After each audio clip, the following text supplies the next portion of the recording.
oh, boy, there we go again.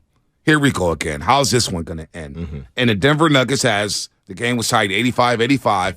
All of a sudden, just goes on a run, 3 straight threes, boom, boom, boom, and the Warriors start turning the ball over again. Yeah. The turnover plague. You turn the ball over 5 times in the first half. You turn over 8 times in the third quarter alone. And the turnovers, Alan, it's not just that they're turning it over.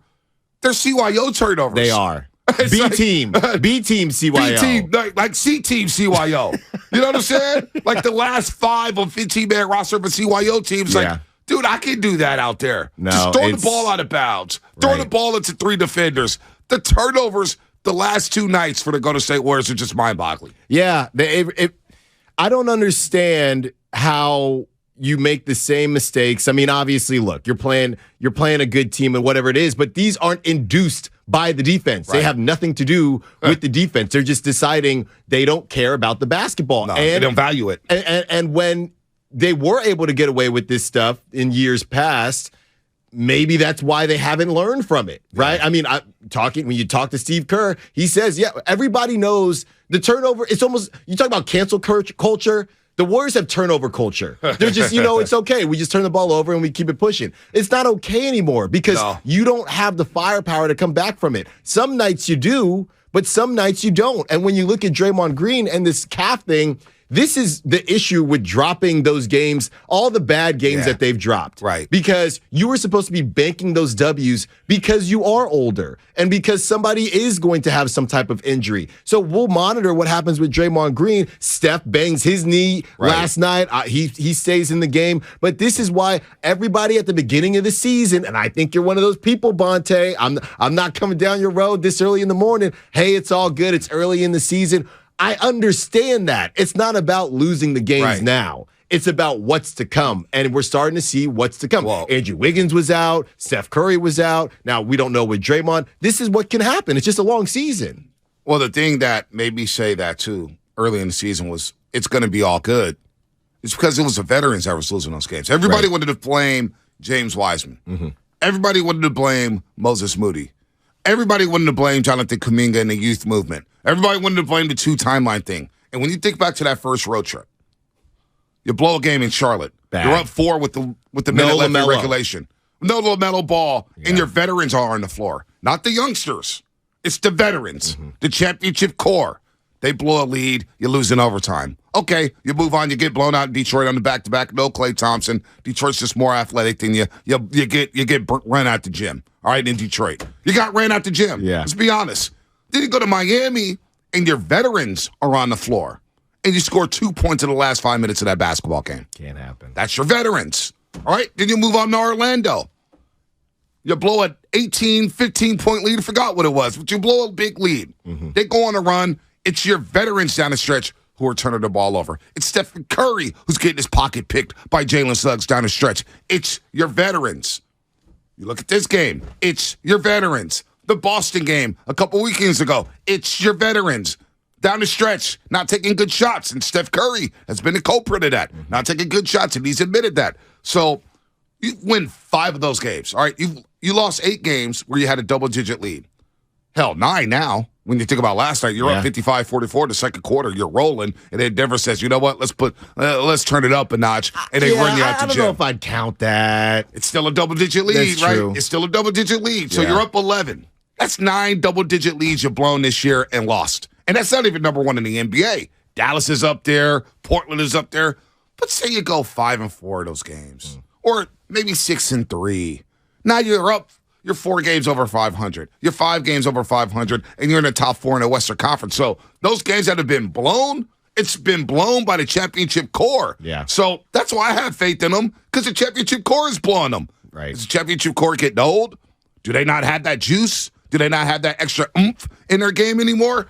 I don't know. We're going to find out over the next 30 as they're 26-26. But that's why I had a lot of faith in this team, because I'm saying, well, the youngsters are not really playing, which, by the way, was a mistake by Steve Kerr. They should have been playing 15 minutes the first 10 games of the season anyway. At least 15 minutes, let them play through the mistakes. Now, all of a sudden, you're playing catch-up, and it's like, oh, wait, Jonathan Kuminga can play. Yeah. Oh, wait, he can be a two-way player. So the veterans have been disappointing, and Steve Kerr has been disappointing so far this season. And I think it's a good point. And, when you don't trust. It was going to be a new process either way. Right. And we talked about these kids being young, and they're not getting the keys to the car per se, but they're getting their permit, right? Not their license, but their permit. And Steve Kerr, it's a new situation for him. This is not something that he's had to do, honestly, not really during his tenure at all. Ever. So it's been a transition period for him. I think he'd be the first to admit that.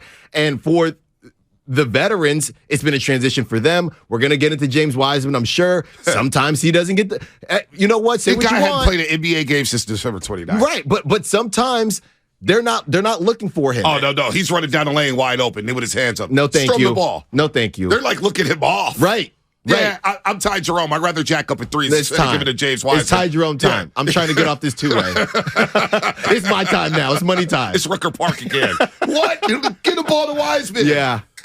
And look, we could have kept Mac McClung if we wanted that. Don't get me started on Mac McClung. So it's just a transition period for this team as a whole. I'm not sure what's going to happen in the playoffs. Look, and I know somebody is on the Xfinity Mobile typing right now a text. This core hasn't lost in the playoffs. This core, and I get it. So I guess we just wait and see. But it's not great. It's not great. There is 888-957-9570. How you feeling about this Warriors roster? Are you done with them? Are they just average? What about Steve Kerr's coaching job this season? I think this has been his worst coaching job since he's been head coach of the Golden State Warriors. I really do. I really believe that. And I remember in 2018, Alan, at Media Day, he was discussing when I was working with another guy, and he came to our show, and we were talking. And he basically said, this year's going to be about the youth movement. We're going to play a lot of Jordan Bell. I'm going to play a lot of Quinn Cook. I'm going to see where Jacob Evans is at. We're going to see where Patrick McCaw is at. We're going to have them carry us through the regular season. Well, that plan went out the window ASAP.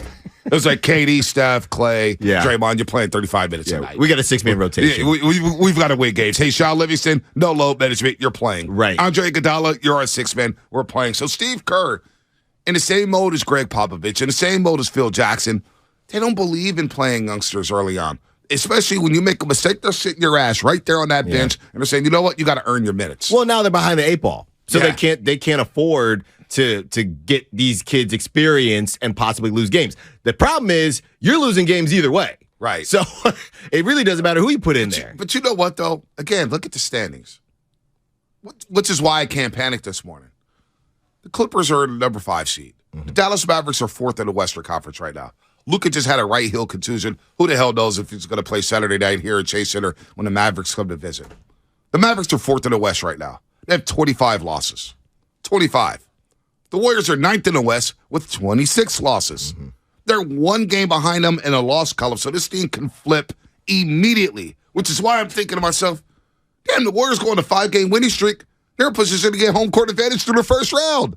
That's true, Bonta, but are they going to do it? I'm not saying they're not. I'm just saying they haven't. I'm just saying they haven't. Wake me up when that happens. They have the capability to do it. They do. But a lot of these teams do. Am I on Joe Laco's payroll right now? Am I talking like a Warrior homer or something like that? I get, Alan, I get what you're saying. We haven't seen it yet. Yeah. We just haven't. It's been a weird season. You take 2 steps forward, you take 3 steps back. Yeah. You're up double digits against Minnesota, 13-point lead. All of a sudden, you let D-Lo go crazy hot, and Nas Reed looks like Karl Malone 2.0. Nas freaking Reed. And then yesterday, this was crazy yesterday. The Nuggets had 6 players score double figures. Each one of those players, Michael Porter Jr., Vlatko Čančar, who I'd never heard of, Jokic, Caldwell Pope, Jamal Murray, Bruce Brown, they all scored double figures. They all scored at least 17 points last night. So you let all these dudes cook. They were all eating. You let Vlatko Čančar go 7-10 yesterday and hit 3 threes against you. He's going to Flavortown. Čančar. Can't happen. Čančar with the porn mustache was cooking your ass. All right? Jokic drops another triple-double. The Nuggets are 17-0 when he drops a triple-double. 22, 16, and 14. And real quick on Jokic, Allen, if you're going to defend Jokic, you got to take something away. Yeah. I personally, when it comes to Jokic, I'm saying, Jokic, you got to score 50. I can't let you drop 16 dimes on me. Well, and look, that was essentially The LeBron, that was the LeBron defense. LeBron put up crazy numbers against the Warriors, and everybody would always say, well, LeBron's cooking the Warriors. He just has no help. But some of that was by design. Look, LeBron, you can do whatever you want. We don't need you doing a little bit of the scoring, but then also distributing the basketball. Right. And that's why I'm going back to last year with the Nuggets. It was a bit of fool's gold playing the Nuggets because they didn't have their guys. They didn't have their guys. So they're thinking, oh, Jokic, he can't just beat them by himself. And he couldn't. So, but this year, he's not by himself. No, he's not. He's got his boys back, and they're riding. Hey, Jamal Murray, 33 last night. Yes. 8 assists. Michael Porter Jr., he can't run, he can't move, but he can hit a three. And he's going to put it up. And he's going to put it up, no doubt, especially in garbage time. And then Bruce Brown is a great addition from the Brooklyn Nets. Yeah. He's kind of their garbage man. He plays a dunker spot. Heck, Bruce Brown hit 3 threes yesterday. I didn't know he could shoot a three. Hit 3 threes yesterday, scored 17. Kentavious Caldwell-Pope is one of the better, I'm not going to say one of the better two guards, but he's one of those guys who could defend Stephen Curry or at least make it tough for him. He's a big guard. Yeah. He can hit the three. And next thing you know, he's pulling up, and he's going 8 of 14. This guy, Christian Braun out of Kansas, who won a national championship, solid, smart, rotational player. And they're winning, and they're 24-4 at home, and they're not even playing Bones Highland. No. I think Bones Highland is a talent.